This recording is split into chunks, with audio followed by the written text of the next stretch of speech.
கடவுளுடைய ஒரு அற்புதமான படைப்பு அப்படின்னா நம்ம கடலை தாராளமாக சொல்லலாம்.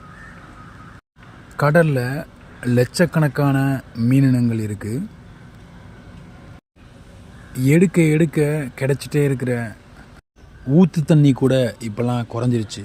ஆனால் மீன் இனங்கள் குறையவே இல்லை. அதுக்காக தான் வருஷத்தில் ஒரு தடவை மீன்பிடி தடை காலம் போடுறாங்க. 45 நாள்லேருந்து இப்போ 60 நாள் வரைக்கும் ஆயிடுச்சு. அந்த கேப்பில் மீன் குட்டிகள் போடுவதற்கும் அந்த குட்டிகள் வளர்வதற்கும் ஏற்ற சூழ்நிலை அமையுது. உணவுலாம் விஷமாயிட்டே வர இந்த காலத்தில் மீன்கள் தான் இன்னும் இயற்கையான உணவாகவே இருக்குது. தேங்க்யூ.